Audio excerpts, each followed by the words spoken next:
Hello, everybody. Welcome to another episode of the Dating is Hard podcast. I am your host, Joe Welkie. For everything you need to know about this show, you can head to datingishardcomedy.com, follow the Instagram at datingishardcomedy, or follow me on Instagram at Joe Welkie. That's where I post all of the updates about this show, when the episodes come out, who's on them, what they're about, etc. If you could please subscribe to the podcast, that'd be awesome. Share it with your friends, that'd be even awesomer. And even more awesomer is if you could give a 5-star rating on Apple Podcasts. And if you got some extra time, leave a nice review. That'd be great. I would love that. It helps the show and all that jazz. And also, if you're interested in contacting the show, you can email datingishardcomedy@gmail.com, or you can just go to the website. There's a little contact page there. If you need to get in touch with me for some reason, that is how to do it.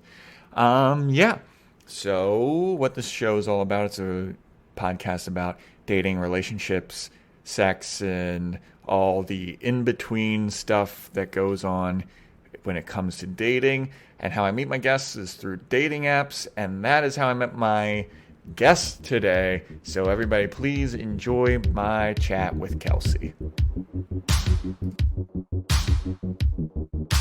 Hey everybody, welcome to another episode of the Dating is Hard podcast. It is me, your host, Joe Welkie. And if you're unfamiliar with this show, what happens is I make dating app profiles and I ask people to come on and talk about their experiences in the dating world. And that is how I met my guest today. We got connected through Bumble. So everybody, please welcome to the show, Kelsey. How are you doing? Salutations. Welcome to the show. How you doing? Peachy fucking keen. Thanks for asking. Peachy keen. Peachy wow. fucking keen. My sister used to say that. Oh, that was like adorable. A fucking throwback.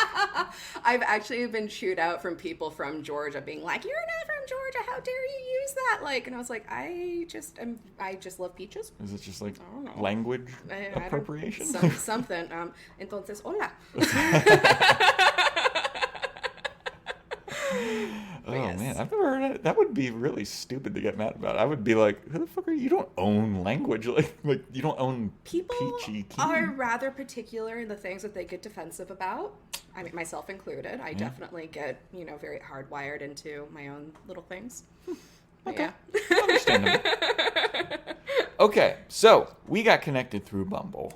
Yes, we did. How's Bumble been going for you? How's it treating you? It is a ghost of an existence right now, which I'm very happy about. I dabbled in it during our little lockdown scenario. Mm-hmm. Did not bode well, and it just kind of reminded me that it's not where I want to put my energies.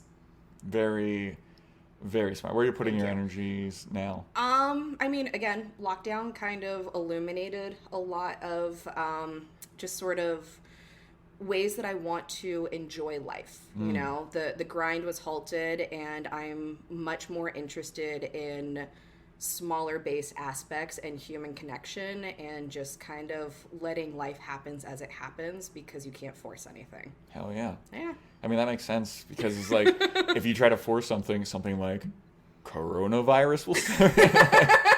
And then there go your fucking plans of forcing shit. Exactly. I don't know. Oh God, dude. It's been a weird 8 months. It's been a weird year. It's been a weird decade. Like, what a long, strange journey it's been, man. It's been a weird life. Yeah, like just living in general is just fucking weird. Even before I was living, it was weird. Probably after I stopped living, Exactly. it's going to be weird. The black hole that we're all eventually going to get sucked into, like, it's just fucking weird, man. Yeah. Weird yet interesting. Yeah, I mean, enjoy the journey along the way. Pick up whatever stones may come across your path and see what they eventually erode into. Damn.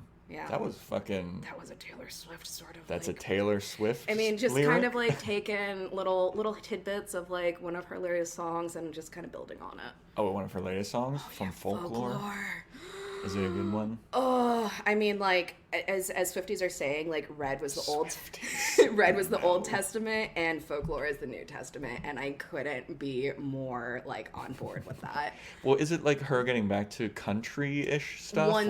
One song was released to country radio, and it was, I mean, technically the second song, because there was one song previously on the album, if you go in chronological order, that drops the F-bomb. Oh, yeah, dropping the F-bomb. I know. Like, it's like a whole new version. Well, what album was Shake It Off on? That was 1989. That was her 5th album. Okay, that was after That Red. came out in 2014. Yeah. Yeah, Okay. Shake It Off was number 6. This is now a Taylor Swift podcast. Oh my god, my dreams come true. No, God, no, I would not be able to. But the Swift cast is actually I think that's the name of them, but there is a Taylor Swift podcast. There's a Taylor Swift podcast. Oh my god, they're fantastic. The Swift cast. I think that's what it's called. Oh, I feel so bad. I'm not properly name dropping, but something cute like that. Yeah. Well, if you're listening and you're into Taylor Swift, shut this motherfucker off and go listen to that. Wait, no, I'm interesting. I promise. Stick around. You can do it afterwards. So you're on Bumble. Are you on any of the other apps, or is it strictly Bumble? So in my online dating lifetime, it started with OkCupid. I've migrated into Plenty of Fish for as of like 15 minutes before I nope the fuck out there. Yeah. Yeah. And OkCupid has like resurfaced itself a few times, but I really dislike the notion of having online names. Oh, you don't like having usernames? Yeah, it feels very disconnected.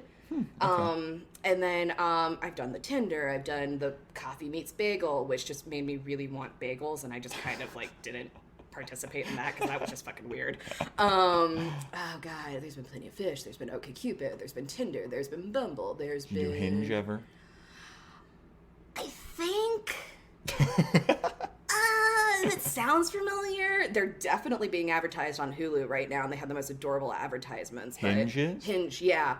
One of the previous guests on this show is a girl that's in those ads. Oh, no way. Yeah, I haven't seen them, though, and I feel like I want to watch it. There's definitely a variant of it. Like, I feel like there's at least 6 couples showcased. Oh, it's couples. She's like a single, and her shit is like, hey, you can find girls like me on Hinge.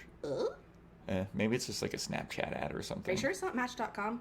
No, it's definitely Hinge. Okay, I think it's Hinge. Because like Match has like the really cute like self-taped like around Venice Beach, like oh really? Yeah, like blonde-haired, blue-eyed, just like gorgeous, unattainable women that I'm so not.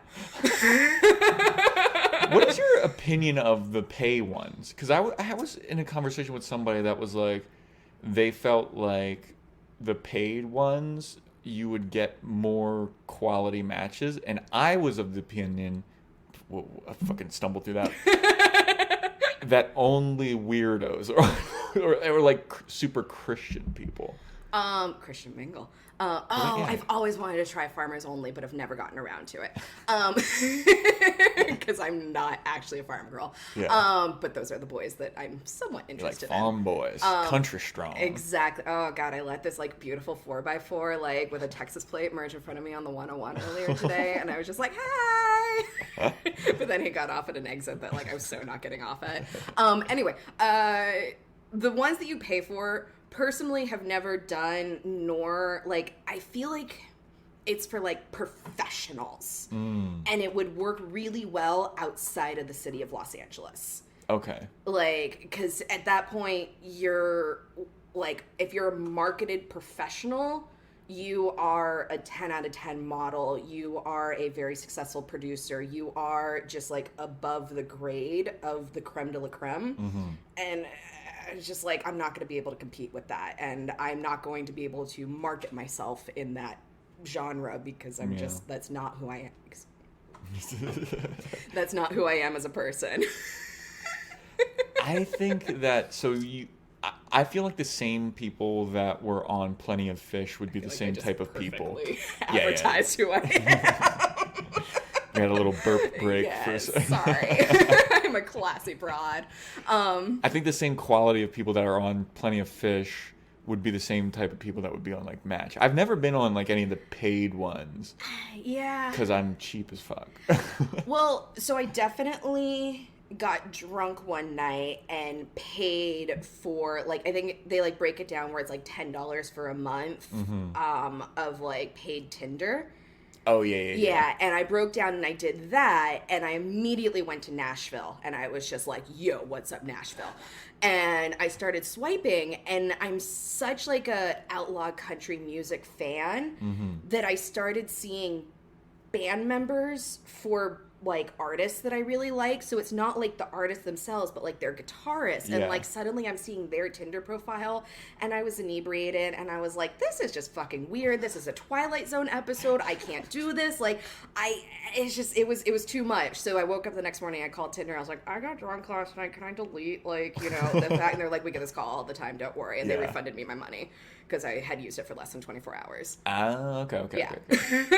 So that was, like, the only time I, like, stepped my toe into, like, paying for it, because I, too, am, like, diligent with how I spend my money in a very, like, disciplined way. Yeah. No, that is a complete lie, but it's definitely not going to be on dating, because if it's going to be on dating, it's going to be in person. On actual dates. Exactly. Yeah, that's what I was, like, and also, why would you pay for something that, like, there's so many services that are offering it for free? But then you also, there's that, you know, like, there's, like, the low barrier of entry. True, that horrible, like, thing about, like, the milk and the cow is selling it and not, and, I mean, some sort of misogynistic phrasing. Why would I pay for the milk when I got to fuck the cow or whatever? Oh, cow fucker. Yeah. Hey, you like fucking country boys. Oh, God, stereotypes. There are people that know what, like, actual stars in the sky look like. I had to drive up to Leo Creo to see that shit. Well, yeah, that's true. So do you have a definite type then? Or is it like... I'm what such makes a you Gemini. swipe right on... I'm such a Gemini. Because, like... This is the recurring segment of as soon as Zodiac stuff gets brought up, Joe rolls his eyes out of his fucking head. As you should. As you should. When's your birthday? November 21st. Oh, Sagittarius. Nope. Last day of Scorpio. Yeah, one of those things. Anyway, I know about me. Virgo? I don't know. But yeah, no, like, I want a juxtaposition in a person. Yeah. Like, I definitely want, like, God, there's something about, like, a country bad boy, but also, like, I really love, like, a punk with tattoos that, like, grew up and became a lawyer and has to wear a suit to cover those tattoos, but had, like, an undergrounding breeding in, like, a really seedy sort of situation. This is a very specific picture. You know, I will totally gravitate towards blonde hair, blue eyes, but, like, there's something about, like, a guy with black hair and blue eyes that I'm just like, oh my God! Blue eyes is needed, though. It's sort of kind of not really. Like, definitely I've dated some guys with brown eyes and green eyes and turquoise eyes and, you know. Turquoise eyes? I don't know. Is this an anime? I was refraining from Taylor Swift quoting there, like ocean blue eyes. Yeah. Oh, God. Sorry, I'm just like... You're on this Taylor Swift stuff. It's deep within my soul. Yeah, I mean, she's all right. She's totally and completely individual cups of tea. Yeah. Like, I'm never going to make you drink a cup of tea that you don't want, because personally, Rubio's makes me very sick. Well, appreciate it. Yeah. That's very conscientious of you. Yeah, you know, I like to be a good hostess. It's one of my, like, true loves in life. It's just, like, hosting individuals and making sure that their comforts are met. Okay, so that's the type. That's like one of the many. One of the many types. You know. Do you have deal breakers where you see something on someone's profile that's just like, no fucking way, I'm not going to ever talk to this person ever? I have more deal breakers in person than I do on profiles, because I really do try to give people the benefit of a doubt when it comes to a profile. What are the in-person deal breakers then? What shape are their shoes in? What do their nails look like? And, you know, like, how worn out is their belt? Their belt? Their belt. I've heard the shoes. Yes. And I'm familiar with the nails. Yes. I've never heard the belt before. It's an indicator if you are somebody that has one thing and one thing only that they utilize for a very specific daily need purpose. You know, is it something that's been completely neglected for years and you're still trying to make do with?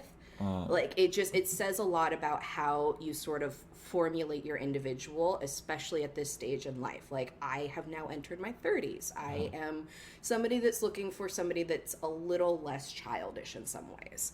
So would an upstanding citizen in society have more than one belt? I would like to think so. Okay. Like, you know, and it can be worn in. I'm not a total snob. I'm not saying, oh my God, he didn't buy that last week. Why? Like, no, like, it's just like, there's definitely some individuals that just hold on to things for a little too long. And okay. I myself am 1000% like guilty of that. Yeah. And a lot of like, you know, in the we're not having a therapy session, we're having a conversation sort of like way. I've noticed myself hanging on to things for far too long because of the memories that they hold for me and what they once sort of like the shape that they once held and the, you know, what it once was, but it is no longer that thing to somebody who's seeing it for a first time. Yeah, okay. You know, that makes a lot of sense. Yeah. Yeah. And just kind of like not being stuck in that sort of arrested development. Same as like, you know, posting photos from 5 years ago. You yourself are not that individual. Like you kind of need to, if you're going onto a platform to advertise yourself, you need to advertise the current currency. That is great. Well, they say that, like, your cells regenerate every 7 years. So if you're posting shit from more than that, like, you're a completely new person. Are you just a Scientologist? On just a molecular level. Yes, cells regenerating, totally different person. Yes. I never once taken into account, like, a belt. Now I'm, like, paranoid about my belts. But belts plural. Yeah, I've got 3. Don't worry about it. It's not a brag. But... well, you have to at least have 2. Yes. You must have at least 2. You have to have a black one and a brown one. Yes. Or a reversible one. Oh, then which you can do have exist. One. Yeah, I've seen those. Which I think I had one in high school. Yes.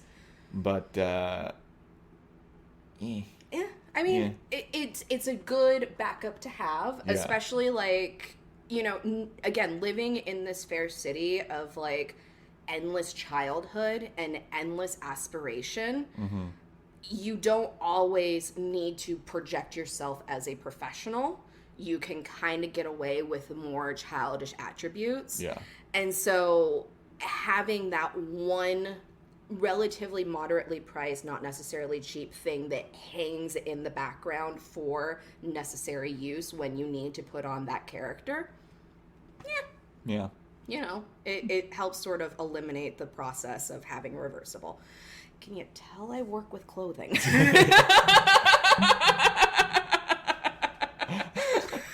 Well, I have always heard about, like, the shoes. Is like, the first thing that people notice is, like, if your shoes are clean. And, like, definitely. I'm also kind of, like, I have loads of shoes, like, to the point where it's, like, a problem, where I, like, had to stop. Yep. So that's never been really an issue for me. But now the belt thing is gonna... I'm going to, like, go right after this. I'm going to, like, be on Amazon. Like, oh, my God. Can I be your personal shopper? Please. I think I just have more... I would want more belts just out of pure laziness. Like, to just keep them in a pair of pants, you know? Totally. Yeah. Just don't put your, like, pant hangers on the belt itself, because then you get the ridges. Make sure you put it on the fabric. Okay, there you go. Yeah. Experience.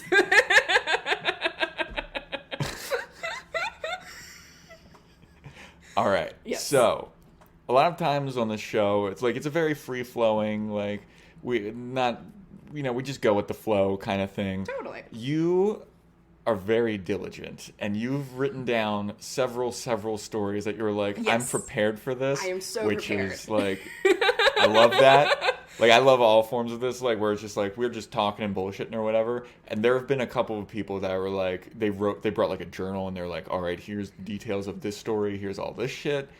So you have several stories that you're like, this I have is jotted down, yes. Yeah, this has been my experience.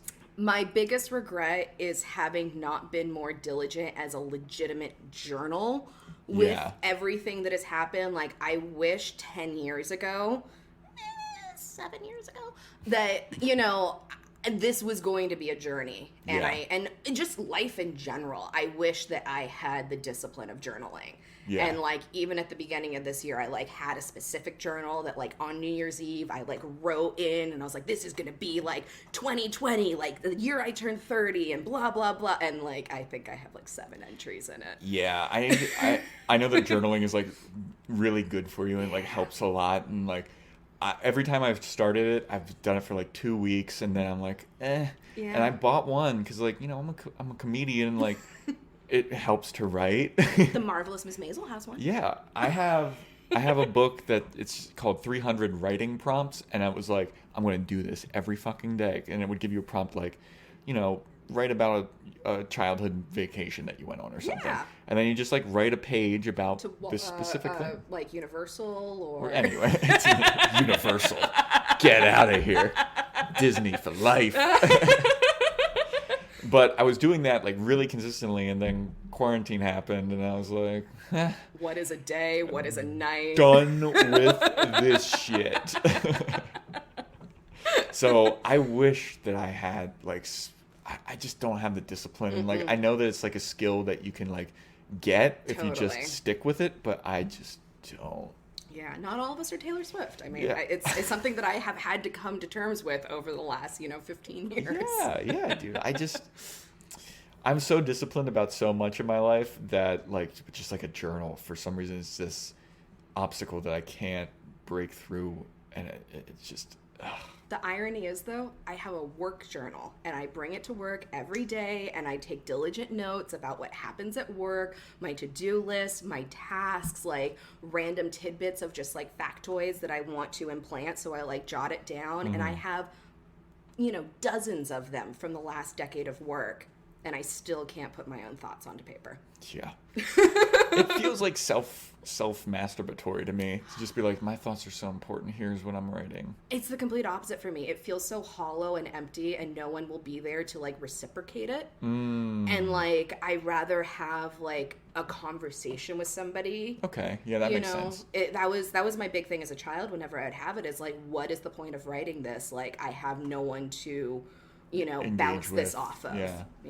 Yeah, I guess that, like, a lot of our text messages and or tweets or Facebook shit could be credited as, like, a journal. Oh, I have thoughts and opinions on that. Oh, let's hear them. But that comes with the list. Oh, okay. Well, if you'd like to get started with the list. Please. You mean a whole entire 2 hours just talking about my thoughts and opinions? My God, this isn't a dream come true. 2 hours? Oh, my God. Well, the very first one that did come to mind that was just, like, the first online dating experience that I had. So that was OkCupid. And considering that I went into the workforce as opposed to attending college and all that, like, I immediately jumped in. I made friends with a bunch of people that were, like, 10 years older than me. Yeah. Which was awesome because it really helped me sort of put a lot of priorities into place sooner. So one of my good friends that I met when I was like 20, she was 31, 32, and I love her to death. She's still a good friend to this day. But she was doing the online dating thing, and she was going through all these trials and tribulations, and I just was like, I don't know anybody my age, and okay, I guess I'm old enough to do this now.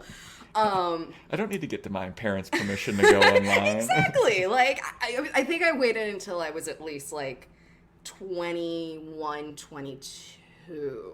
Like, I definitely was old enough to buy my own liquor. Like, I could go to a bar with these individuals.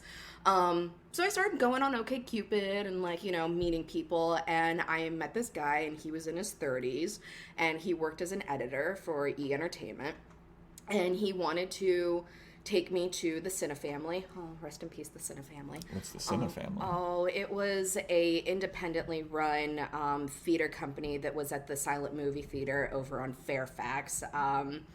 They had some issues within their people and some really horrific stories of, advantage came forth, and yeah, they got closed a couple of years ago, and it's really sad. But they did offer a wonderful place for cinema, independent cinema, nostalgic cinema, whatever. And like part of their appeal was that like towards the front they had like these 2-seater love seats and couches, so like it was a very informal experience. But anyway, so this guy wanted to take me there, and I think like I got there early. I stood in line. And, like, he met up and he was like, oh, I'm going to go buy my ticket. And I was kind of like, our ticket? And he was like, no, my ticket. And I was like, oh, okay, weird. And so then, like, I, like, had to have him wait in line so then I could go buy my ticket and then, like, come back and meet him in line. And the thing about him, oh, my God, he had the highest pitch voice I have ever heard. Really? Oh, my, couldn't have been like that, right? No, because I'm a female, and for me to go up that octave. But it was like genuine nails on a chalkboard. I've never heard somebody, like, past puberty have a voice that high before. Yeah. And I was just kind of like, well, I guess this is online dating, because you don't really get to vet the person, you just kind of hear it. And this actually happened a second time many years down the road. I just remembered another one. A person with a crazy high voice. Crazy high voice, like whatever. So we go, and I'm a huge analog person. Like, I love just like old school analog. Like, give me vinyl, give me VHS, give me cassettes. Like, that's just like, I love tangible like material.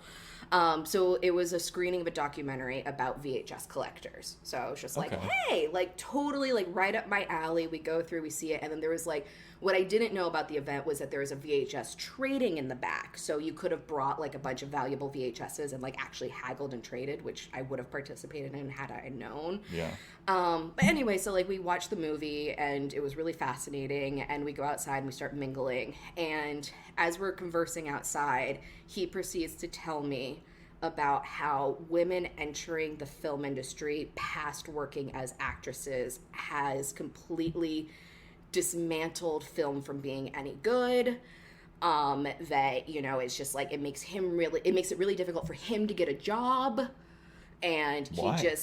Because there's too much competition, and people are always going to hire the female over the male just for, and it was just very misogynistic, one-sided. And I'm like, have you ever thought of the fact that you're insufferable to be around and just maybe not very good at your job? But, you know, at the time I hadn't developed that ability to say it to people's faces because I was such a people pleaser. In my youth. No more. I please no one now. Never. I'm getting better about telling people how much they suck to their face. But yeah, so I was just kind of sitting there being like, I work in film. Why are you saying this? Sip, sip, sip. So yeah, that was pretty fucking miserable. But did he know that you worked in film? Oh yeah. And he was like, well, you work in costumes, so that's not a real job. And it was just like, yeah. And I mean, there were other prominent men in my life who I looked up to that also worked in film, and they too were very dismissive of my job having any actual like value towards like the cinematic experience. And fuck you, costumes tell a lot of the fucking story. Yeah. But I digress. This just like dismiss costumes because it's a feminine trait. But, like, you can't tell a fucking story in the Victorian era with people in, like, jeans and t-shirts. I mean, did you not see fucking What's-His-Face's Much Ado About Nothing? Or the Romeo and Juliet that came out in the 90s? Oh, it can be done, but I think I'm arguing against myself right now. Yeah, you really are. Sorry, Gemini. I see all sides of the story. Oh, Gemini. See, that's what I would fucking... But yeah, so he was just an absolute nightmare, and it really just felt like a precursor to... Well, how old was he? He was in his 30s. He was at least 10 years older than me. And he worked in film as well. And he worked as an editor. At the time, he was editing some sort of, like, live-action women wrestling something that was on the Ian network back in the early, like, 2010s. Yeah. Again, nothing is being held back. Names are being said. Like, I am not good at, full like, names, dodging around. Addresses. Exactly. Social security numbers. Only the last 4. But yeah, I can't, like, not, like, tell the whole story. Yeah. Like, that's how I just keep it straight in my head. That's fine. So, contradicted to that horrible horrible, like, just, like, terrible experience. I mean, it wasn't, like, the most horrific thing that ever happened, but it was just kind of like, dude, like, what the fuck is your problem? Yeah, that was like a bad first, because that was like your first. That was my very first time meeting someone off the internet. That's a bad first, like, toes in the pool, testing the waters. I met someone on MySpace in high school. Oh, dude, I met so many people from fucking MySpace. Oh, but I feel like it was always like friends of friends. Dude, I'm amazed that I wasn't kidnapped. SSDGM.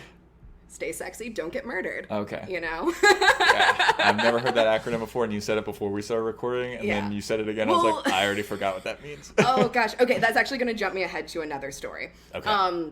So, fast forward many years later, like, and there's just, like, a random guy that I meet online, and he and I, like, decided to go out. Remember like the series of events exactly, but we wound up and we had a good time, and I always text my friends the address and a picture of the person that I'm meeting up with, because stay sexy and don't get murdered. Yeah. Like, and so we went out, and my phone died when we got back to his house, but I was having a great time. Like, I did not feel threatened in any way whatsoever, but I sent it to my friend and her husband, and they are extremely protective of me. Again, a lot of my friends are much older than me, so there's just a lot of just protection there. Yeah. And so when my phone died and I wasn't responding to their messages after, going to bed and blah, blah, blah, and waking up the next morning and having a great time, they show up at his house. Oh, fuck. With cupcakes. With cupcakes? With cupcakes, because they recognize... Hey, you may have murdered my friend, but... Or, we recognize you could be having a good time, so here are some cupcakes, like... Yeah. Whatever. So, sorry, this is awkward, or whatever. So on the date with this guy, whom I was having a relatively good time with, he happened to mention that he had to flee another state because he was a dog walker. He was on a trail. Some dogs had an altercation. He wound up beating this guy up to a point where he was like, I just didn't feel comfortable living in that same city anymore because he may have been far more injured than I intended. Oh my God. Oh my God, you have like the cutest eyes ever. just like I'm gonna bypass that little red flag. Yeah. Oh God, you're just like, I love that you drive a van. Because it's totally for work, right? There's so much candy in here. No, it's just dogs. Which actually is something that I've learned. I'm not a dog person at all whatsoever. Like, it's just not my jam. I'm an allurophile through and through. Cat lover. Okay. I'm the opposite. Yeah. I mean, we all are. So that's actually something that I've diligently started thinking about, like swiping away from people that do have dogs in their lives. Because I've just learned, like, it's just very complicated when you have dual households of animals that need taken care of. Yeah. And your dog is not getting over. But anyway. So this guy beat the shit out of somebody. It was just like all sorts of like peacocking, but I think he was kind of serious. Peacocking about beating up somebody? Yeah. I had to flee a state because I beat the shit out of another dog walker. Or just a dog owner, whatever. Yeah. So he had kind of showcased some weirdness in that manner. So next morning, we're like hanging out because I totally slept over. And we get a knock on the door and he says, go hide in the kitchen. And I was just kind of like, what? Like, why do I need to go hide in the kitchen? Like, that's a weird thing to say. And so, like, I'm just such a curious person. Like, my head was kind of peeking out around the corner. Yeah, obviously. And so all of a sudden, I, like, hear my friend's voice. I'm like, I know that voice. And so my friends had shown up with cupcakes being like, is Kelsey here? And he got so defensive and so just, like, irate. And, like, all chemistry was off, and he was like, how dare you give out my address without me knowing? How dare people come over? My landlord, or like the building manager walked by. He now knows that people are looking for me, and like it just like became crazy. And so I was just kind of like, like let's try and like not make this weird. Yeah. So like my friends were like, cool, checking in on you. Your phone died. Like try not to do that to us next time because like we were a little worried. And I was like, I love you guys. Thank you for stopping by. By the way, this is the guy that I'm totally in love with. We're totally getting married. Like. And he's just like seething. Yeah. And so they like drop off the cupcakes and he like throws them out. What? And I'm perfectly like, good cupcakes. They're perfectly good cupcakes. Like, what that's the most hell? egregious And they part were of the story. homemade because that's the kind of person she is like she stayed up all night panic baking. Yeah. And because she couldn't get a hold of me, and because I was a dick. Like, I did let my phone die and I didn't follow up with my friends. Like, that was my bad. But also, he was a non-iPhone user. I had no way of charging my phone. Oh, no. Yeah. The greens. So, like, he's just like, whatever, like, let's go walk the dog. And so, he had his dog, and he had 2 dogs, I think? I don't know. So we're, like, walking, and he lived right next to Dodger Stadium, so there was, like, little trails kind of, like, literally right outside his house. And so we're walking, and we kind of run into one of his neighbors, and he's, like, not talking to me. Like, he is just fuming mad. Yeah. But he also drove me there. I did not have my vehicle. So I was kind of also trapped. And so, like, he runs into his neighbor, and they're, like, talking, and, like, she's, like, kind of laughing and flirting with him, and I'm like, bitch, I am right here. Yeah. Like, excuse me, Miss Biscuit. I'm not going to call you a bitch because that's just rude. And so we kind of go back, and, like, he's like, I'm taking you home now. I'm like, okay, I would like to go home because this is just, like, not what it was. Like, mood killed. Yeah. And so I eventually get a text message from him. He was like, yeah, I'm going to date that other girl that we saw on the walk today because she's just a lot less chill than you. Or you're a lot less chill than her. And, you know, I could just tell that, like, I'm not going to have to deal with the same kind of problems with her. And I was just like, So, whatever. And then, like, I saw him at a concert on my birthday a few years later. And I was just like, meh, why did I have to see you on my birthday? What concert? John Carpenter. At the Orpheum, 2016. Okay. It was awesome. I don't understand how, like, he couldn't understand, like, when he's like, don't ever give out my address. Yeah. Like, that's just a Do you fairly understand I was, like, common protecting thing. myself? Yeah. Like, unless you were planning on killing me and I just completely fucked up your plan. Yeah. Like. That's, like, fairly common. Yeah.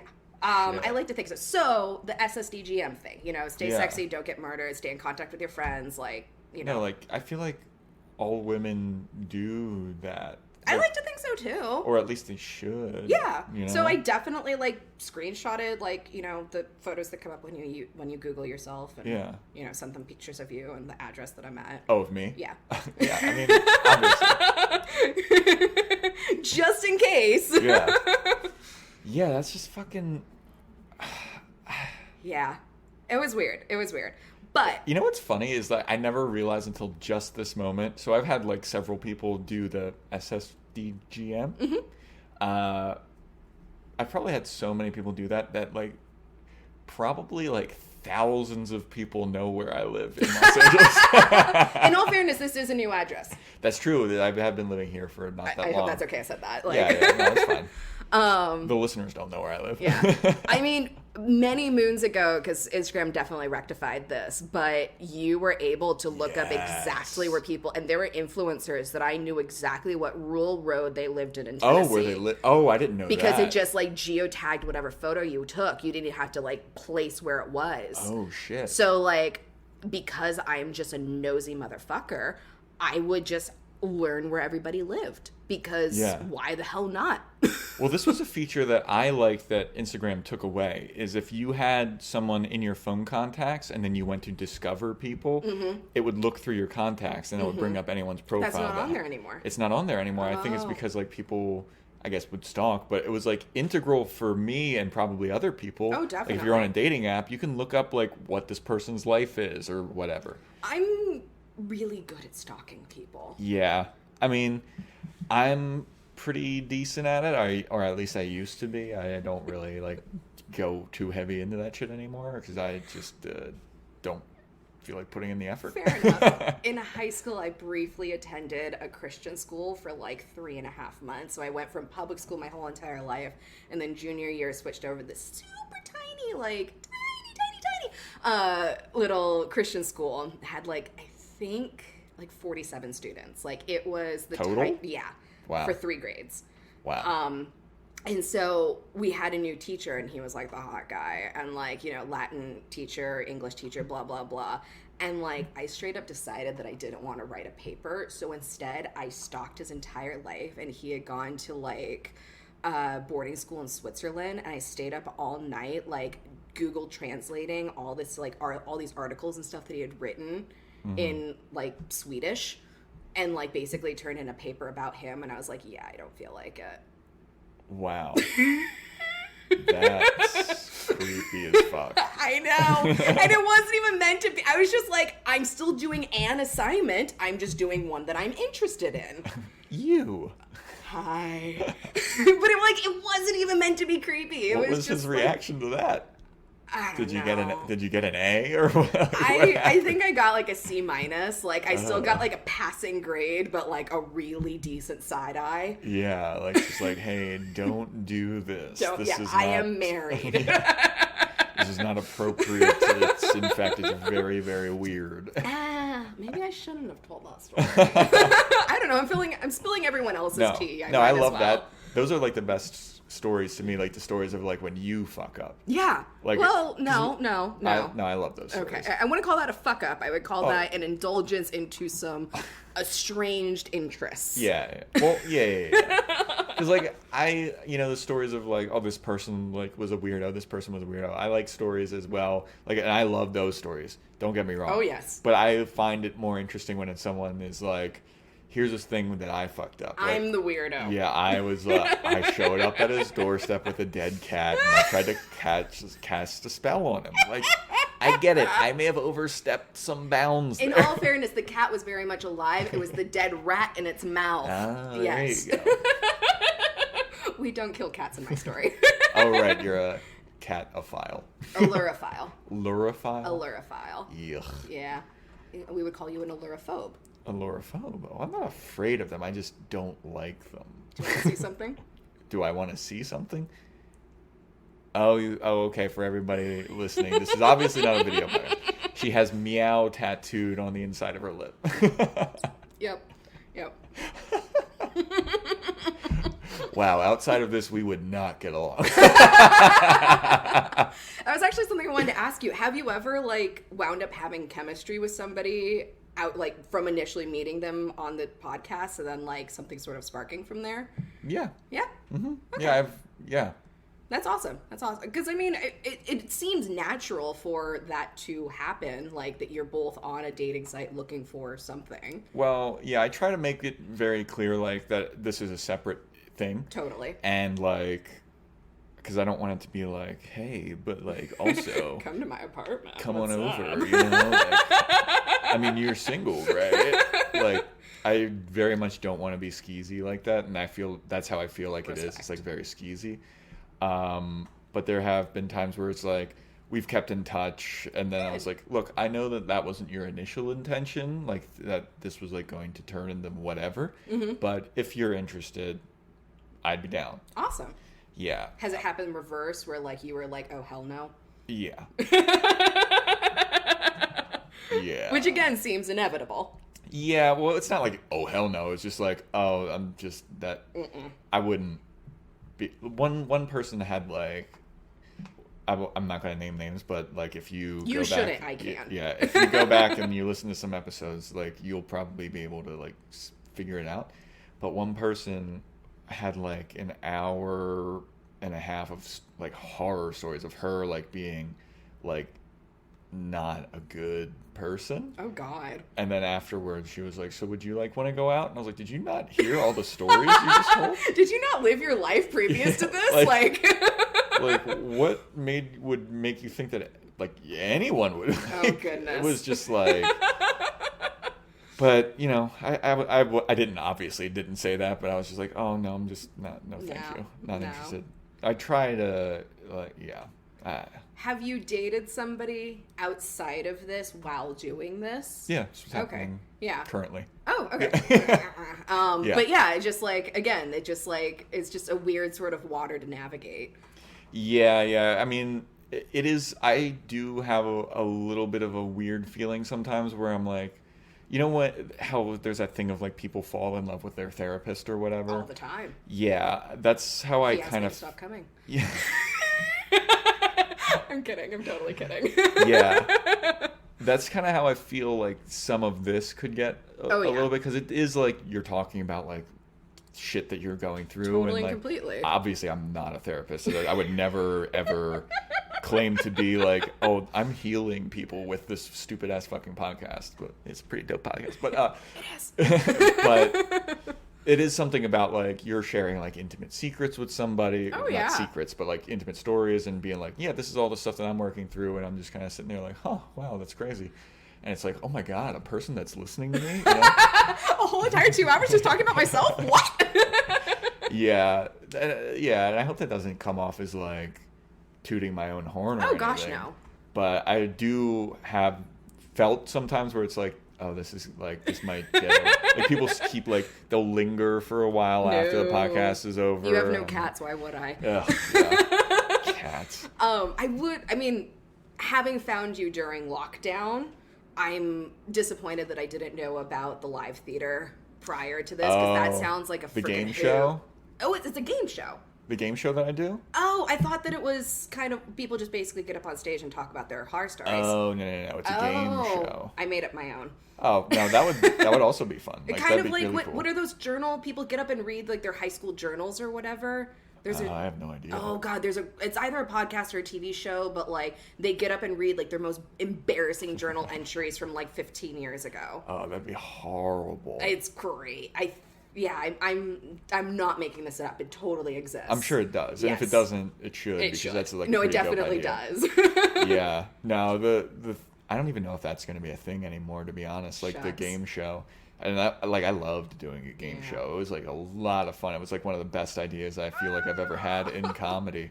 But like quarantine's been going on for so long, and like some of the people at that theater are like a little like pissed off at me for some reason. And so like Artists getting moody? yeah, right. What? Yeah. All right. Well, let's continue talking about me. Yes, go for it. So this, hands down, is one of the stranger, more wholesome experiences that I and had. wholesome. Yes. That's an interesting combo. Right? So I matched with this kid, dude. Dude. No, he was Russian. He was definitely not a dude. I matched with this fuckface. No, so because of the language barrier, I wasn't quite sure if he was a student, a grad student, or an employee that happened to be working out of USC. But he was a scientist that was doing things with zebrafish at USC. Like, it was very much a thing, and it was happening. So we met at this restaurant on Vermont, like this like upscale French restaurant on Vermont, and I walk in and the menu is in French, and I'm like, oh God, I can't read any of what this is. So he wound up ordering for me, which I have 2 stories about that. This time it was relatively like generous because I just didn't know, and I was like very frazzled, and I have a hard time like reading when I'm just like discombobulated and like adjusting to a new place. I'd never feel confident enough to order for somebody else. Really? Never. Okay. Wait until I get to the next one. Okay. But anyway, so this kid, like, we're sitting there, we're kind of like having a broken conversation, but it was sweet. It was nice. Like, you know, it was just like very down to earth. Like, it wasn't any sort of peacocking or like overt grandeur of any sort. Like, it was just like conversing. And so I invited him back over to my house for a bottle of wine, and he was like, okay. And I was like, you know, I actually don't have any wine. Do you mind like swinging by the store and picking some up? Because there was a grocery store like halfway in between my place and where we were. And as we're walking into the grocery store, he was just like, do you have breakfast food? And I kind of thought to myself, oh, you're inviting yourself over. Like, and I was like, yeah, I think I have like some eggs and maybe something. He was like, no. A girl like you needs to have like good food. And he proceeds to go grocery shopping, and he buys like 2 dozen eggs of like the best quality. And like, I'm persnickety when it comes to my food, just, you know, Los Angeles, but I'm not that bad. But I do like, you know, making sure like, you know, that I do get the organic eggs, whatever. And without saying anything, he's buying like top shelf, and he's buying like all this like fresh fruit, and like, you know, he's getting a loaf of bread, but like from the bakery. And then he like walks down the wine aisle, and he like grabs 2 bottles of wine, and then he reaches for like this really expensive bourbon. And granted, there's like multiple sizes and multiple price points. He reached top shelf and grabs the big bottle. Damn. and puts it in the cart, and we wound up like getting rung up, and it was like over $100, and I'm just kind of like, dude, like what the fuck? Yeah. Like, okay, like bacon and eggs and fresh fruit and bread and all this stuff. And we get to my house, and he helps me walk it to my door, and he gives me a kiss on the cheek and goes home. Oh, that was lovely. Right? Like, no expectations, and like I kind of felt like snubbed in a way, but like taken care of. Yeah. And so it was just like, did I say something wrong? Am I not... Did you not hear from him again? Never again. Never again? Never again. He was just like, I'm going to treat you to some fucking bomb-ass groceries. And a really nice dinner. Yeah. Huh. And just, that was it. So, like, did I come off as this, like, horribly poor child that needed to be taken care of? Or, like, I don't know. But it was just, like, and I remember what happened in that bottle of whiskey. What happened? Oh, that was a Comic-Con. That was the last of the bottle. But I definitely did cherish it. And, like, you know, I shared it with friends, and I kind of got to tell the story. And, yeah. That's so weird. Yeah, it was very strange, very wholesome. When he, like, left, were you like, no, you can... I was like, yeah, do you want to come in chill? and, like, have the bottle of wine? And he was just like, no, for you. Huh. And I was just like, okay. That was very strange and wholesome. You sold that story. Thank you. Very accurately. That was... That... Twists and like, turns. Well, it's also like, it was such a nice thing, and then to ghost you. Yeah, which I'm no stranger to. I totally get it. Yeah, like, but like... I love the morbid. What happened? I don't know. I truly don't know. Did you ever, like, try to reach back out to him, or...? I think that it may have not been a full-on ghost. Like, I think that there may have been a few messages of just, like a fizzle out? Yeah, like, let's try and meet up tonight. Oh, I'm sorry, I'm working, like, blah, blah, blah. Like, yeah. That was strange and wholesome. So what happened with the other person that ordered for you? I don't know if I'm ready to tell that story yet. Let me just tell one quick one in between. Okay. Let me tell one. So, it was maybe a little over a year ago. We had a couple of earthquakes. Yes. Yeah, July 4th and 5th. Was it 4th of July weekend? I distinctly remember it was July 4th. That sounds about right. So I was living in Van Nuys at the time, and seriously, my condolences. Like, this general... Great apartment, but just the valley just breaks my heart. Oh, yeah, I was like, this isn't Van Nuys. No, it's not Van Nuys, but just like in general, it's like giving me like traumatic flashbacks. Really? Just getting off the freeway and just being like, oh God. Anyway, sorry, that was rude. Yeah, I was like, am I about to find out something terrible about my neighborhood? So I was in Van Nuys, and just like, there were just no good bars around. There was no good restaurants around. It was just like this terrible place. I know this is not Van Nuys. There's plenty of cute places, just a hop, skip, and a jump. No, I feel you. I was looking at apartments in Van Nuys, and I was like, the price is right, but your entire living experience is no. Yeah, and I did like a couple shows in Van Nuys, and I was like, nah, this doesn't even feel like LA anymore. There was like a bar down the street that was open, so I was like, okay, dude, like let's meet up, and we're sitting there, and it's just like brick wall after brick wall after brick wall. Like, we have no conversation chemistry, like, and I'm bored. It's a very boring place. It really and truly, I was not sure if they were open or not, because there were like 5 or 6 barflies sitting around, but like it was a very vacant, for what was very obviously a dance club that was just not a dance club at 4:30 in the afternoon. Yeah. So we're sitting there, and then a tiny earthquake comes. Tiny, just, and again, born and raised LA, and I'm like, okay, sit along for the ride, and like all the barflies kind of look up and they're like, shrug, whatever. This dude collapses under the table, is like holding on for dear life, and tears are streaming from his face. What? Where was he from? Fuck if I care. Not here. Obviously. So I just kind of was like, kind of patted him on the head, and was just like, oh no, that's so good. I just didn't know what to do with the broken puppy dog in front of me. Like, it's so fucking rude. I think we established that I have a tendency to do that without intending to. But yeah, so we kind of quickly ended the date there on out, and he was scared to drive home, and I was like, yeah, I'm not going to drive with you. Like that had to be July 5th, because that one happened in the evening. I think so. Because I know that for a fact, because I was on a date at the same time, and it was with a girl, and it was not going well. And the earthquake happened, and like, I think I've talked about it on here before, but it was like, it was the same thing. No conversational chemistry at all. Earthquake happened. I was like, oh, maybe this will spark something. It's like, you just went through a natural disaster together, and it's like, you still have nothing to talk about? Like, There's is rough. Nope, nothing. That was one of the ones, like, as soon as we left each other's presence, it was like a text message, like, hey, I don't think this is anything. Yeah. Because the one on July 4th was in the morning, so I was asleep. I was in the shower for that one. Yeah. I remember that. And I remember, like, kind of half getting out of the shower and making my way towards the doorway, like, just sort of brace myself because it was going on long enough. And my cat kind of, like, came and, like, joined me in the doorway. And we just kind of, like, stood there. Yeah. Yes. Wow. Good memory. Yeah. Good memory. Steel trap, baby.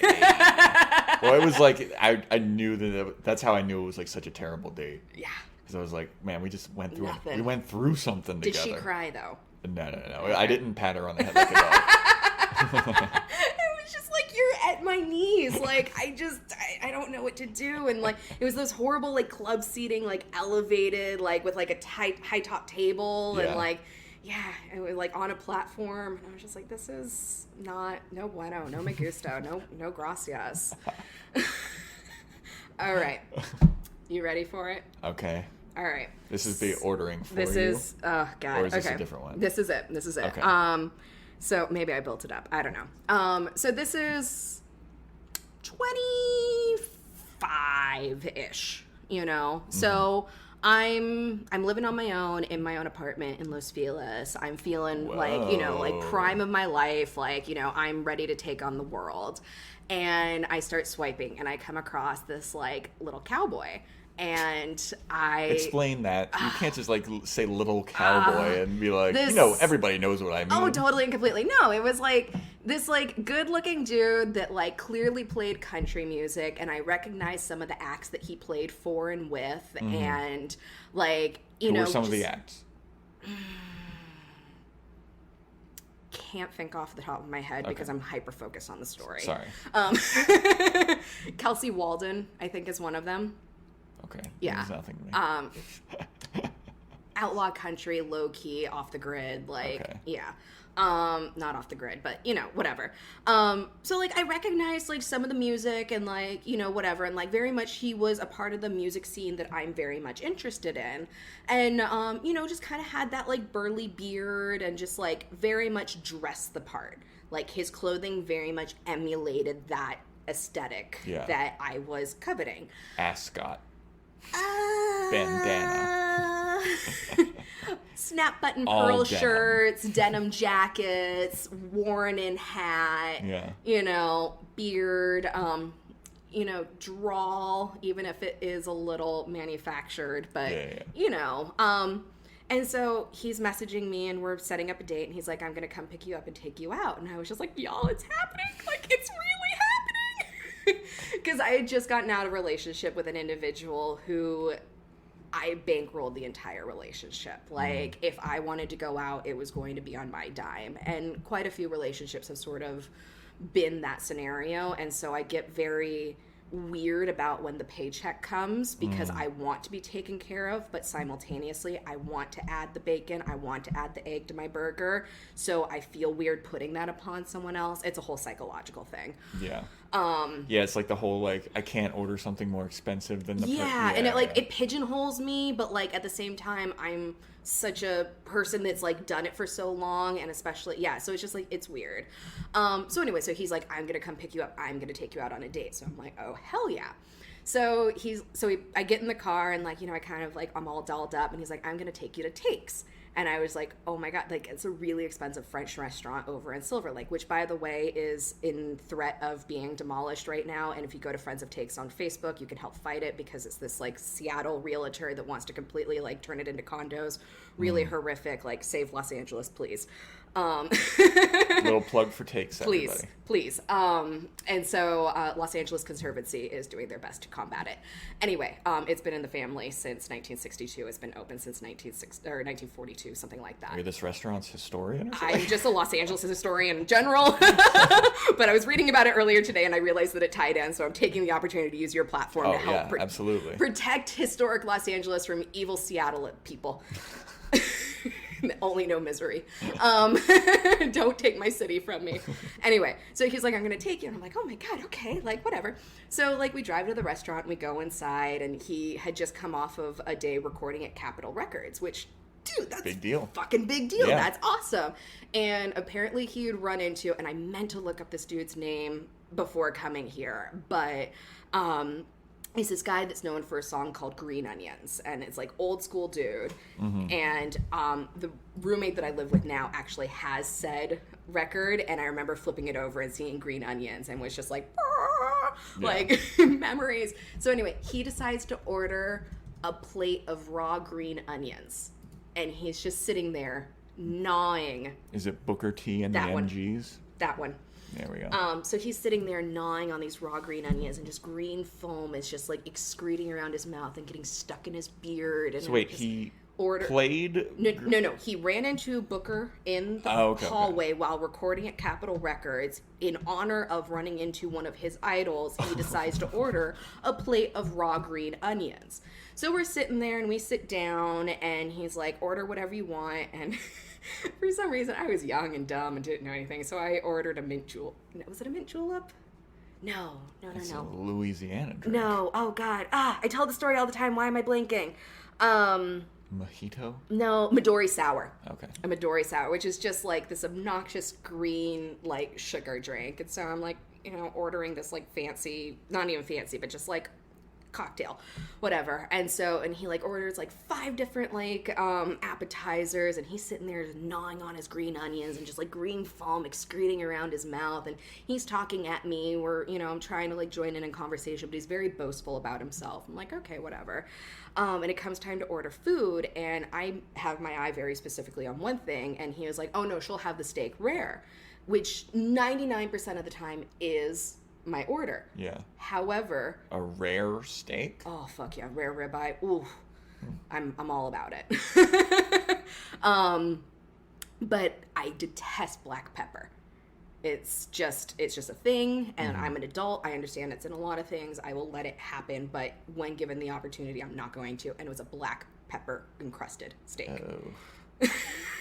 So I kind of was just like, okay, fine, like you can, okay. So like I get the fry, and this is exactly why I would never order for somebody. But had he said, hey, I noticed that they have a black pepper steak on the menu, is that something you're interested in? Prior to doing so, I would have said typically yes. However, I don't like black pepper. Yeah. Problem solved. Yeah. But again, young, inexperienced, going along with the flow. So he's ordering us more drinks, and he orders all these appetizers and drinks and drinks and drinks, and like, entree comes, and finally like we go to like, the end of the meal is coming and the bill comes, and he kind of looks at me, he's like, oh, I didn't realize it was that much. Do you mind paying for your half? And I was just like, okay, like kind of like, again, like in a position of what can I say? Yeah, but it's also like you ordered all this exactly stuff. But I didn't order any of this. Like literally never placed an order for past my drink. Yeah, which just kept coming. So whatever. So I was just like, oh God, okay. And like, again, I worked paycheck to paycheck, and I was like, in the earlier stages of like, I just moved into my own place, was still learning how to like budget in that manner. I had just gotten a paycheck that was supposed to help alleviate some bills, and it all went towards that dinner. I think my portion ended up being like $120. Fuck. Yeah.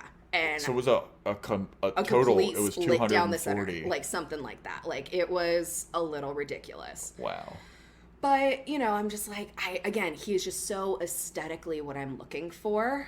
And I'm like, all right, like, Whatever. So we go out to the car and I'm like, hey, like I have some weed in my purse. Like, do you want to smoke? And he's like, that's a really great idea. I'm actually on my way to an open mic. Do you want to come? And I was like, you know what? 2.0. Like, what you reset. Like, here's an opportunity. Let's reset it. So he's like, cool. I just need to swing by my apartment and grab my guitar. And so again, I understand that most of your listeners aren't from Los Angeles, but this is pretty geographically heavy. So we went from my house in Los Feliz to a restaurant in Silver Lake to his apartment in Echo Park. All kind of within the same boundaries. Yeah, that's like, it's not that far. No, it's doable. So we swing by his house. He runs downstairs into his apartment. He grabs his guitar. He comes back out. I had rolled us a joint, and he was like, all right, hang on. Before you spark that, we got to go pick up my buddy. And I'm like, okay. Like, again, you're just kind of throwing punches at me, but I'm going with the flow. Yeah. So we leave his apartment in Echo Park and go to Atwater. And we pick up his buddy who had been drinking at Atwater. And homeboy comes out fucking plastered, like just 15 sheets to the wind, unable to walk in a straight line to the car, and just kind of like falls into the back seat. Jeez. And he's like, all right, spark it up. And I'm like, should I really be giving weed to this guy? Do you want him to puke all over your back seat? Like, oh my God, like whatever. And going with the flow. I'm the fun one. Yeah. So we start smoking and he gets on the freeway and I was like, where are we going? He was like, we're going to the open mic. We drive to Moore Park. Oh boy. We drive to Reseda. I think it was actually Reseda, not Moore Park. For people listening, Moore Park, Reseda is like the complete opposite side of town. It was like a 40-minute drive. Yeah, everything that she's been describing so far is like on the east side of Los Angeles. Moore Park is like way out west. Yeah. Like on the 101, just like all the way. And like, which makes sense because there is an actual country scene out there. Yeah. That horrible shooting that happened in Thousand Oaks at the country club like a year ago. Yeah, so it's like kind of within that neck of the woods. And I'm just like, okay, like going along with the flow. And we go in and he, walks in like a fucking rock star, and they had these swinging barn doors because it was, a country music place. And all of these like over tan 60 plus people with their turquoise and their hats and their boots are like, Mike! Like he was a fucking celebrity here. And I was like, oh, maybe this is going for the upturn. Yeah. And he literally gets up on stage and leaves me at a table with his drunk friend for 3 hours. Oh my God. And I'm trapped. He's just playing whole time? Yep. He was just part of like anybody that came up and wanted to sing, and he was just playing in the background. He didn't offer to buy me a drink. He didn't offer any of that. And meanwhile, his drunk friend, who's telling me about all his illegitimate children and just like all of these like just terrible things in his life that I'm just like, I can't, you're not the person I'm on a date with. I don't want to hear about you, is going through like credit card after credit card after credit card trying to buy a drink. The bartender saying no, not letting him. He keeps trying to swipe cards. All of them are getting declined. Each time he goes to swipe one, he's offering to buy me a drink. And I'm like, bro, you can't even buy yourself a drink. Yeah. Like, no. So eventually, like, someone sees that like I am in dire straits and was like, I'll buy you a drink. So I order another Midori sour because that's what I'd been drinking that night. And they just roll their eyes so hard, and I was just like, I should have gotten a Coors Light. Anyway, is that like a lady drink or something? It's just like, it's like a neon liqueur. So it's like a neon green liqueur, and then it's basically like a whiskey sour. So yeah, it's just like, it's like ordering an appletini. Okay. Basically, it's just like, could you order something a little less prissy? Yeah. And so, finally, like, it's time to go, and he's like driving. How late is it at this point? We probably leave at about 12:30, and I think he picked me up around 6. Jesus. Yeah, so it was a night. Yeah. And so he finally, like, drives me back home. Homeboy's passed out in the back seat, and he wants to come inside. Is he just gonna like leave his buddy in the trunk or whatever? Yeah, literally. And I'm like, your friend is passed out. And he was just like, oh yeah, I know. Like, he'll be passed out for hours. It's cool. And I'm just like, no. Yeah. Like, so anyway, like, I think he like walks me up to my door and like we kiss goodnight and whatever. It was just like the worst evening of like, that was not worth the financial effort that I put out. You were just like terrible. So fast forward like 2.5 years. And the Echoplex, awesome venue on Sunset, used to do this thing on Sunday afternoons called the Grand Old Echo. And it was basically like acoustic country music in the afternoon. They would grill burgers and dogs and like had cans of beer, and like it was just outside on the patio, super nice summer day. So I used to go and hang out and like hopefully meet some people or whatever. Never really went as planned, but I had fun, found some good musicians, blah, blah, blah. And I'm sitting there one day, and I see him get up on stage. Oh, shit. And I'm like, what the fuck? Like, oh my God. So I kind of like hang around until he's like off stage, and I go up to him like, hey, like, I don't know if you remember me, but like, good to see you. And he was like, yeah, I know I don't remember you. And like something like made me like nervous laugh. And he was like, oh God, I remember that laugh. Oh. And I'm like, how am I the bad person in this situation? So I proceed to tell him what he did on our date, and he was just like, I think that you just like, you know, are a little like pissed off that I didn't ever call you. Like, it couldn't have been that bad. And I was just like, no, it was that bad, dude. Like, it was that bad. So he was like, all right, whatever. Like, do you want to get out of here and grab a drink? And I was just like, okay. Let me give you a third chance, because fool me once, shame on you. Fool me twice, shame on me. 3 times the charm. Yeah. Like something. And so we wound up buying like a 6-pack of beer and going back to my apartment, because I still lived over in Los Feliz at the time. And we're sitting there and we're like talking and hanging out, and he was getting ready to go somewhere, and I brought a change of clothes in with me. Or with him. And so he like brings the change of clothing and we're starting to talk, and slowly I remember that he is a child from Beverly Hills. His parents are Persian Jews, and they got their money in rugs. And as he is slowly stripping off this very carefully crafted country rockabilly vibe, he is slowly slipping into his silk shirt. He puts the gold chain on. He's putting like the slippers on, and I'm watching this person morph in front of me into a very much not kind of person that I'm looking for. Totally respectable in some regards, just not what I personally am aesthetically attracted to. And he was talking about like going to like some other country music thing later in the evening, and I was like, well, can I go? And he's like, you're welcome to attend, but the chances of me acknowledging you are slim. And I was like, all right, get the fuck out, dude. Like seriously, the worst person I have ever spent time with. That's incredible. That is incredible that he was just like, yeah, it's like, oh, I hate wearing this country shit. Yeah, like I'm gonna go like hang out with some of my like childhood friends. I can't be wearing any of this. Wow, that's just like, what a fucking fraud. Yep. But he has a legitimate career traveling the country playing country music. Yeah. Wow. Yeah. That's fascinating. Yeah. So it was a terrible date 3 times over. Oh my God. Yeah. That's I feel like I've told the story with better comedic beats, but like that's the story for what it is. Unbelievable.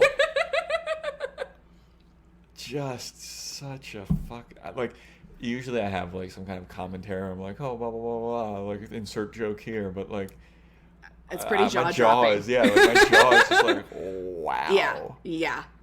God, the gold chain really was the cherry on top with the slippers. Like, I'm pretty sure they were like Gucci slippers too. So like, you know, just, yeah. It's like living a double life. Like who knows what other layers there are to that? I just saw 2 of them. He's also like a hip hop producer. Oh, that laugh. I remember that laugh. Oh, asshole.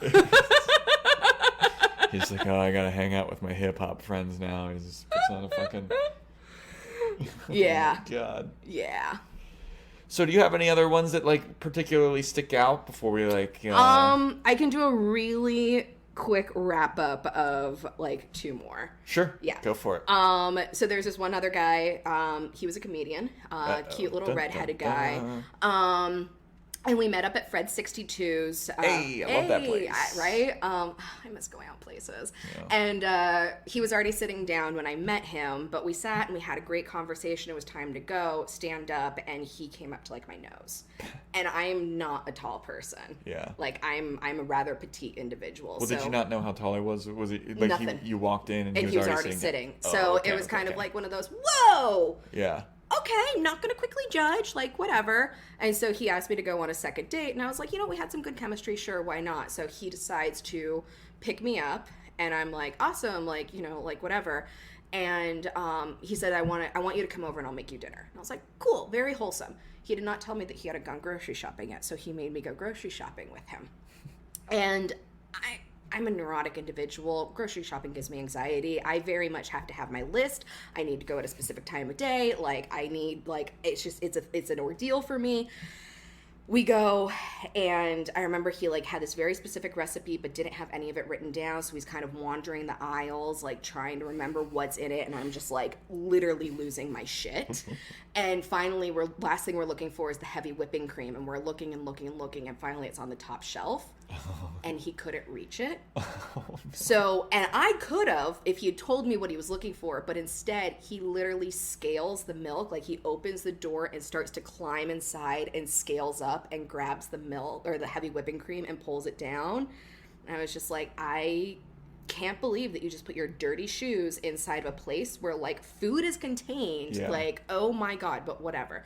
So then we get in the car and he drives me to Mar Vista.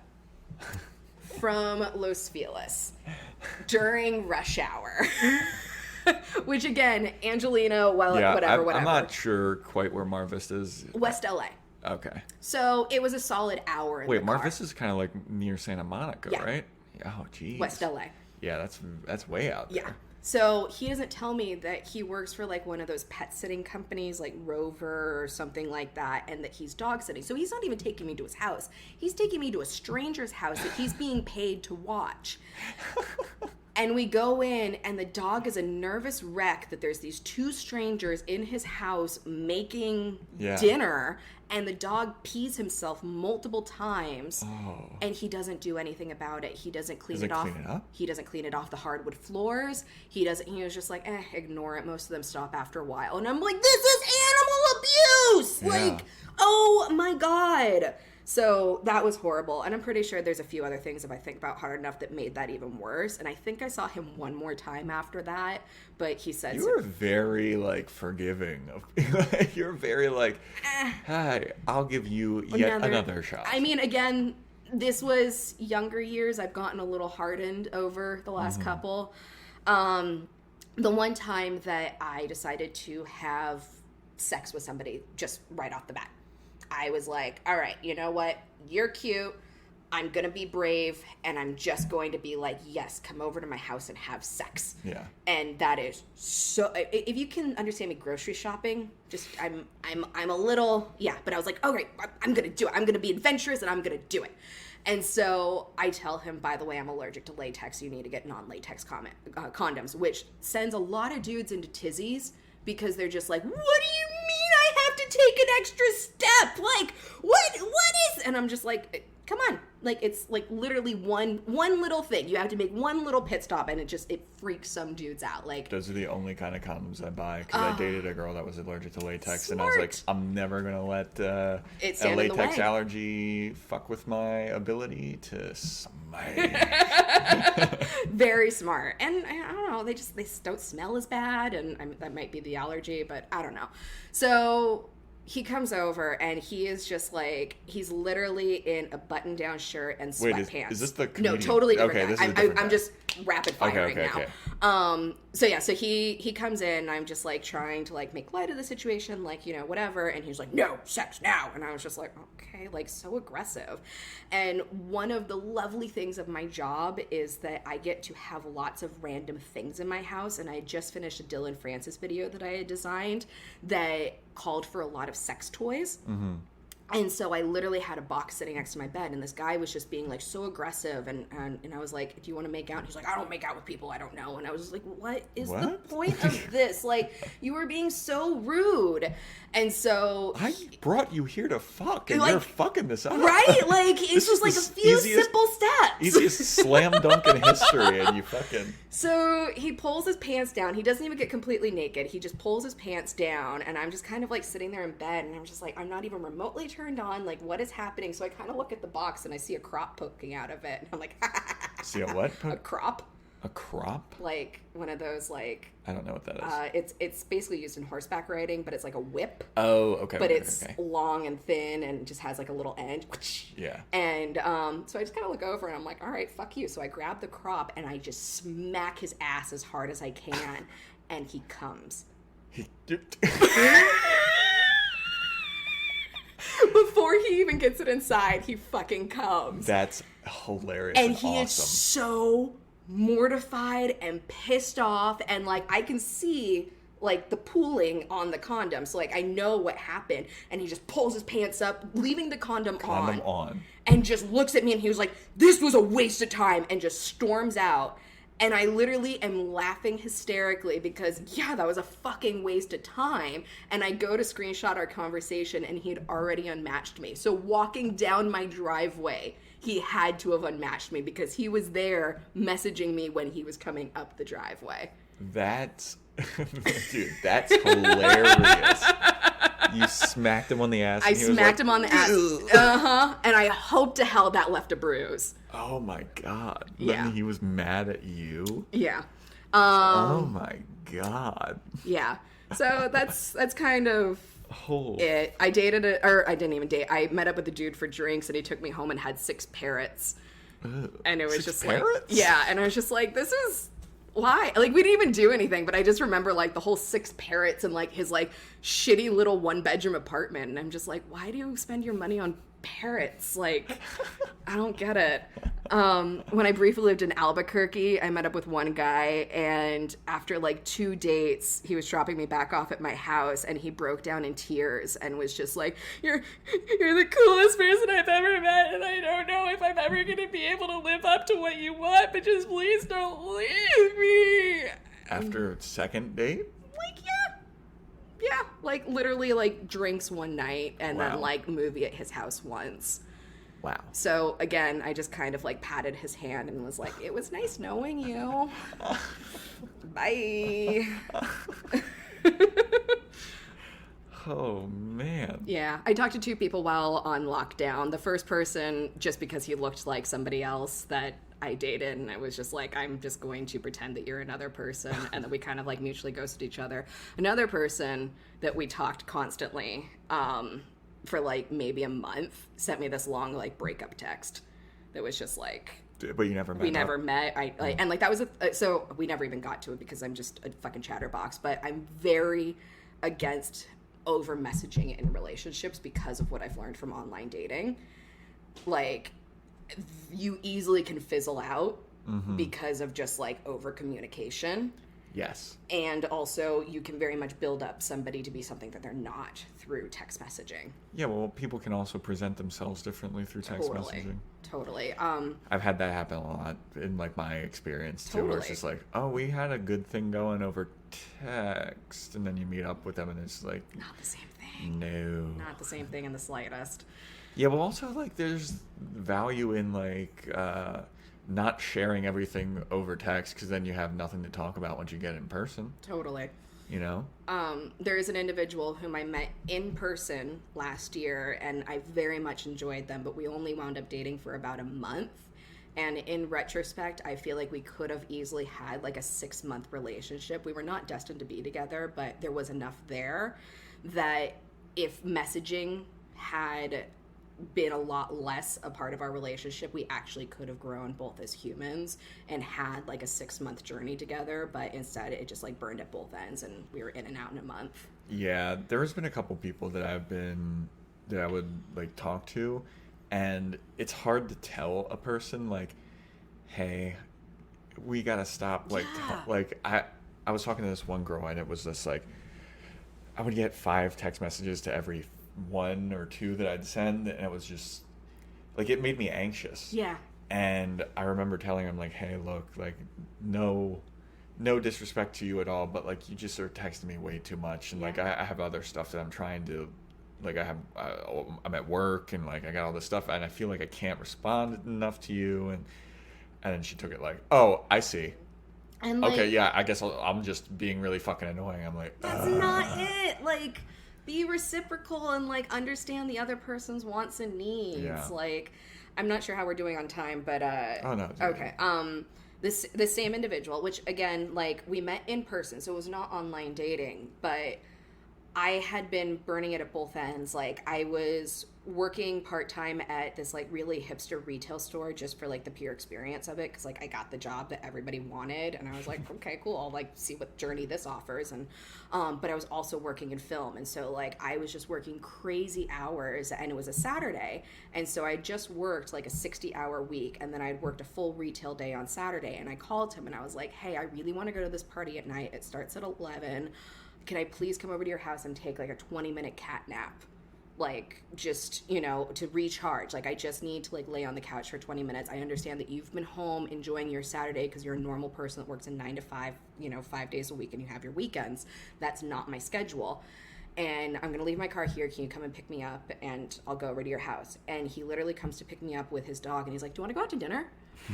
I'm like, bro, no. And he was just like, come on, we'll just grab a quick bite. And I'm like, did I not specifically take my lunch break to call you to say, don't do this to me? Yeah. And he did it. And then the place we went to was about to close, so we only ordered appetizers. And then he was like, do you want to go grab dinner somewhere else? And I was just like so baffled by the notion that like he did not hear my very explicit wants and needs. And that was literally like 4 weeks in, and like 2 weeks later we were broken up. Like, yeah. Yeah. Well, there's also like too much too soon as well, where it's like, oh, we're all about it, blah, blah, blah. We're talking constantly, we're meeting up constantly, and then after a while, you're like, whew, we did it all. It would be nice to see you once a week, and but that's like social media and everything, and just like everything is down your throat constantly. I don't know. Yeah, I've fallen victim to that, where it's like, I'm all about it, and like they're all about it, and then, you know, suddenly there's nothing to be about. Month or 2 months in, it's like we went through an entire whole relationship in 2 months. Like, wow, this could have been spaced out and see like if it went anywhere. Totally. Like, you also just get sick of people. Yeah. Like, not to be like if I saw my friends every single day, it's like we would run out of shit to talk about. Totally. I would get sick of seeing them. But also, you're not living a life to talk about in between, so you run out of things to talk about. Well, that's the thing about like stand-up comedy that a lot of people fall into, and I'm of this opinion, but other people have different opinions about this. But like, when I lived in New York, there were people that were like, I'm going to open mics every night from 6 p.m. till 11 p.m. And it's like, when do you have time to live life, to write jokes about? Like, develop new material. Yeah, if you're going to work and then going right to open mics every single fucking day, like, all of your jokes are going to be about going to open mics eventually. And or work. You're not living a life that people can relate to, you know? So I am very conscious of, like, taking time off. Like, I'll go to open mics, like, 5 or 6 times a week. And then, like, on the weekends, I'll, like, chill and, like... live a life. Yeah, have some experiences to write about. And, like, you gotta... I don't know, man. It's just overkill with everything can really deaden your passion about it, I feel. Like, relationships, like, a career or, like, a hobby or whatever. Totally. 100%. Yeah. Like, and I've noticed that in general hobbies with Instagram. Like, the second I start following people whose lives are solely that one niche culture, I fall out of passion with it, because either I'm not living up to their standards or it's just too much inundated. Yeah. Like, I don't know. And that's, I mean, sorry, like bouncing all over the place, but like making a profile on online dating, like, I am a multifaceted person with multiple interests. Like, I'm not going to only showcase this one side of you, because then you're going to get mad at me when I showcase other sides of you in person. Yeah. On the other end of the spectrum, there's people that don't have multiple This hobbies is or interests. very And I'm like, true. how are you alive and how are you a person? Oh God, very, very empty souls. Yeah, it was part of the reason why said individual, whom I keep referring back to, part of the reason why. Wait, which individual? I'm sorry, one of the main. No, the person that I briefly dated for a month last year. Okay. The too much too soon. Yeah, too much too soon is that he also met me at a very niche interest environment. So when I wasn't like a spooky rockabilly pinup girl 24/7, which is definitely a slice of my cake, but I'm not going to do that all the time. And he started seeing like other avenues. Like it was just like, well, why aren't you wearing as much eyeliner today? And it's like, because I didn't fucking feel like putting it on. Like, it's, where's your pompadour? Exactly. Like, you tease it to Jesus and then brush it out. Like, my God. Wait, are you like big into like rockabilly? Oh, shit? definitely. I love like Lindy Hop and two-stepping, and I've seen Wanda Jackson in concert multiple times. Ink and Iron was one of my favorite things before it moved out of LA. Viva Las Vegas is definitely something that I love. You know, just kind of all within that niche. But like, as I said, I'm very into like the tiki culture and all of that. Like I'm a tiki file, and that all kind of blends in with itself. But I'm also a huge like cinephile, and I'm super into movies, and I like going to the movies. Like an ideal date night is dinner at the Formosa, a double feature somewhere, and then like a nightcap of like some like old school bar. Like that is like ideal. Hell yeah. You know, if we're lucky enough, we could spend that Saturday driving around seeing like old school architecture throughout Los Angeles, and most likely some of it's going to be like old like film locations. Yeah. You know, get a sandwich at like a historic local sandwich shop or something. You ever fuck with Psycho Billy? Oh yeah, definitely. That was my shit. I fucking loved me some Psycho Billy. There's gonna be shows like that out in like Rosemead and stuff. That's definitely. Like again, I would never voluntarily go, but I've been through friends who have like mutual sub interest in like the Venn diagram of like whatever. Yeah. But yeah. All right, I'm going to ask you the last two questions Okay. that I ask everybody before we wrap up this podcast. You mean stop talking?